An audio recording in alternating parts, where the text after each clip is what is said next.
रब्बे अरिनी कैफ तुहिल मौता।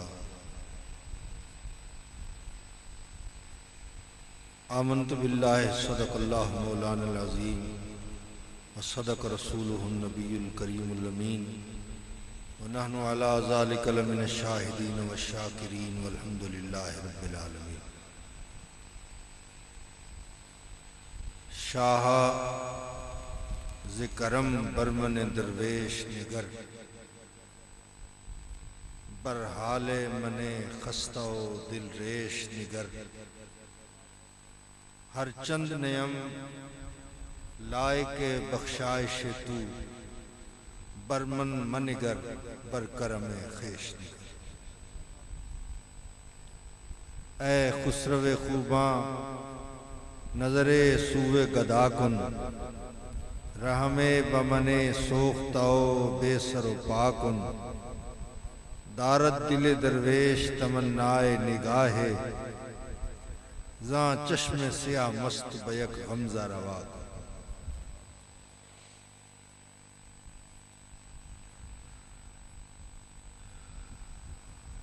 मुअज़्ज़ज़ हाज़रीन व सामीन, ख़वातीन व हज़रात, अल्लाह पाक की बेशुमार हम्द और उसके महबूब करीम सल्लल्लाहु अलैहि वसल्लम की बेहद्दो हिसाब नात के बाद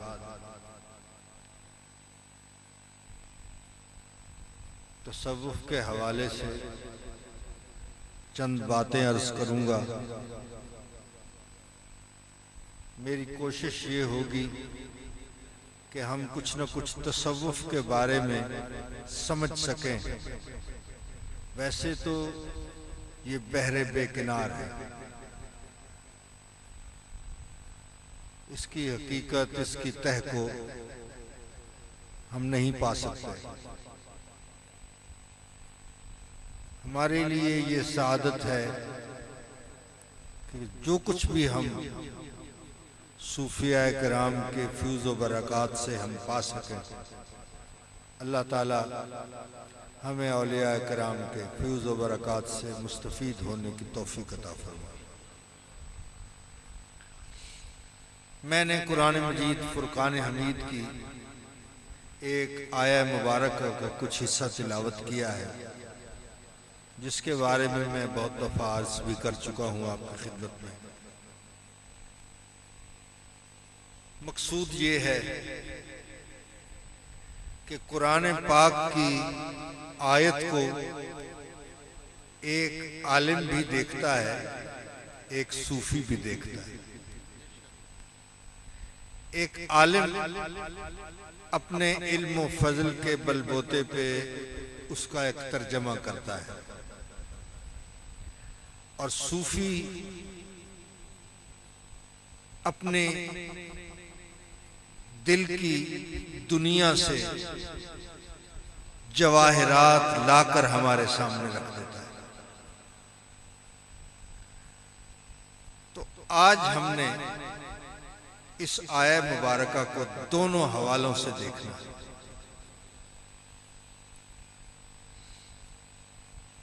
वाक़या है कुरान मजीद फ़ुरक़ान हमीद में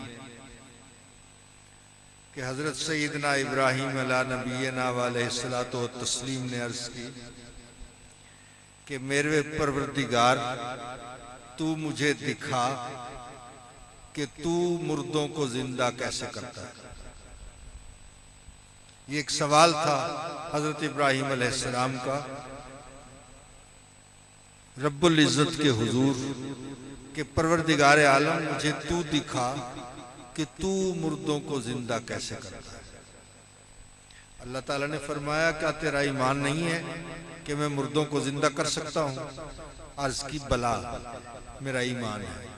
वलाकिन लियत्मइन्ना क़ल्बी, ताकि मेरा दिल मुतमईन हो जाए। दिल के इत्मीनान के लिए अर्ज़ कर रहा हूँ।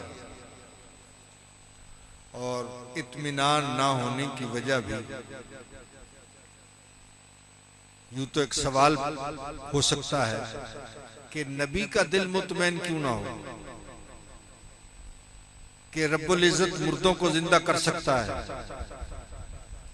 लेकिन इस इत्मीनान के पीछे एक कहानी है, एक दास्तान है, और वो ये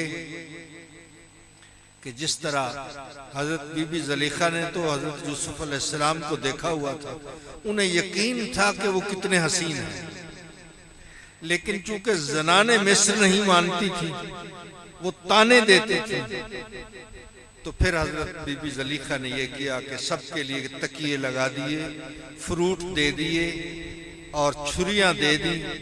उधर वो जब काटने लगी तो हजरत यूसुफ अलैहिस्सलाम की खिदमत काला तखरुज अलैहिन, उनसे कहा कि अब जरा आइए और जलवा दिखाइए। क्या जरूरत है जलवा दिखाने की? मकसद ये था कि मुझे तो यकीन है आपके हुस्न पर, लेकिन फिर भी मेरा दिल उस वक्त तक मुतमैन नहीं होता जब तक मैं इन ज़नाने मिस्र को आपके हुस्न का जलवा न दिखा। तो फिर उन्होंने फ्रूट काट रही थी, निगाह हुस्न यूसुफ पे थी, कत्ताना ऐदियहुन, उंगलियां हाथ कट गए। और आगे जो खूबसूरत बात कुरान मजीद में वकुलना, जो उन्होंने कहा किस आलम में जब उंगलियां कट गई, उस आलम में ज़नाने मिस्र ने कहा हाशा लिल्लाह, अल्लाह की पनाह, मा हाजा बशर, ये बशर नहीं है। तो फिर क्या है? उन्होंने कहा मा हाजा बशरा, ये बशर नहीं है। तो फिर बशर नहीं है तो फिर क्या है? उन्होंने कहा इन हाजा इल्ला मलकुन करीम,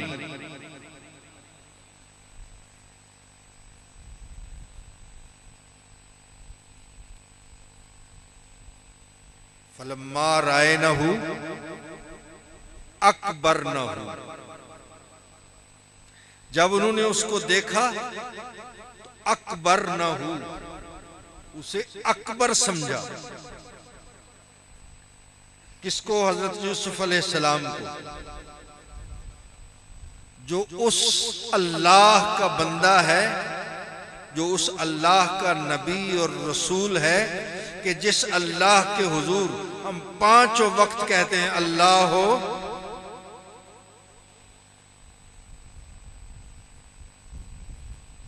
उसी के बंदे को ज़नाने मिस्र जलवा देख के कहे अकबर ना हो। उन्होंने कहा यही तो अकबर है।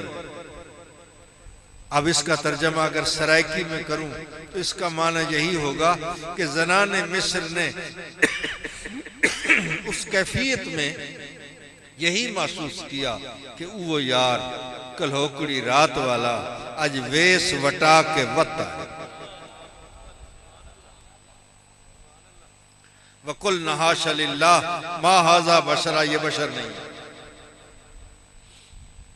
तो ये तो थी वो वजह कि हजरत इब्राहिम अलैहिस्सलाम का दिल मुतमैन क्यों नहीं था कि मुझे तो यकीन है, लेकिन जब तक ये बाकी लोग न देख लें उस वक्त तक मुझे इत्मीनान नहीं होगा। इसलिए मैं अर्ज कर रहा हूं कि मेरे परवरदिगार, तू मुझे दिखा कि तू मुर्दों को कैसे जिंदा करता है। अब परवरदिगार आलम ने कहा अगर तू ये देखना चाहता है कि मैं मुर्दे कैसे जिंदा करता हूं, तो फिर ऐसे कर कि 4 परिंदे तू पकड़, उन चारों को अपने साथ मानूस तू कर, और फिर छुरी तू फेर, फसुरहुन्ना इलैक, अपने साथ उनको मानूस कर ले, फिर छुरी फेर। ये मोहब्बत की छुरी होती है जो मानूस करने के बाद फिरी जाती है। तुम फेरो छुरी मेरे गले पे तो मजा हो, मैं दिल से दुआ दूं मेरे कातिल का भला हो। ये मोहब्बत की छुरी होती है। इसकी शान और होती है, इसका मजा और होता है, इसका लुत्फ और होता है।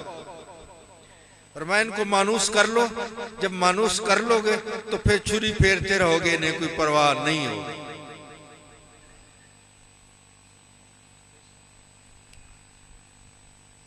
ये काम भी ऐ मेरे इब्राहिम तू कर।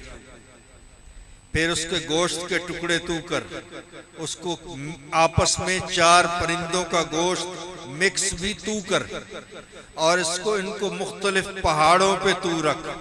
सुम्मा जल अला कुल्ले जबलन मिनहु नजुजा, जितने पहाड़ हैं सब पे उनको थोड़ा थोड़ा वो जो मिक्स गोश्त है 4 परिंदों का, उसको थोड़ा थोड़ा हर पहाड़ पे रख दो। सुम्मा दो हुन्ना, फिर उन्हें बुला।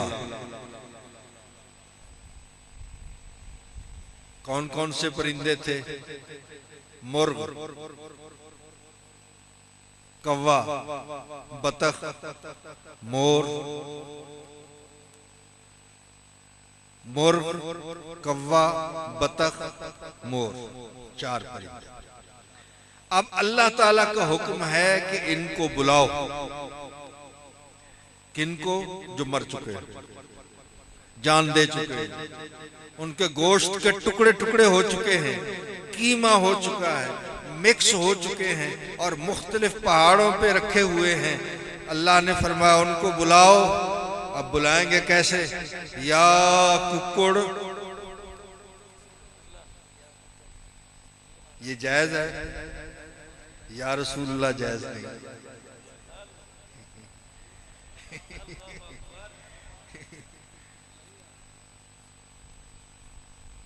या मोर, या कौवा, या बतख, सब अल्लाह का हुक्म है, उनको बुलाओ। वो तो मर चुके हैं, मरे हुओं को कौन बुलाता है? कैसे बुलाया जाए? फरमाया ये वैसे मरे हुए नहीं है, ये मोहब्बत की छुरी से ज़िबा हुए। इनको बुलाओ तो सही। जब तू बुलाएगा यातीना का साया, वो फौरन वो पूरे जिस्म के साथ मुतमस्सल होकर तेरे पास दौड़ते हुए आए। फरमाया उनको पहाड़ों पे भी तू रख, उनको बुला भी तू, वो दौड़ते हुए भी तेरे पास आएंगे। फरमाया मैं ऐसे जिंदा करता, मैं ऐसे जिंदा करता हूं। अब बताइए अल्लाह ताला ने क्या किया? सारा काम तो उसके बंदे ने किया, हजरत इब्राहिम अलैहिस्सलाम ने। ये मकाम आ जाता है कि जब इस बंदे का करना इसका करना नहीं होता, उसी का करना होता है। इसका बोलना नहीं होता, उसी का बोलना होता है।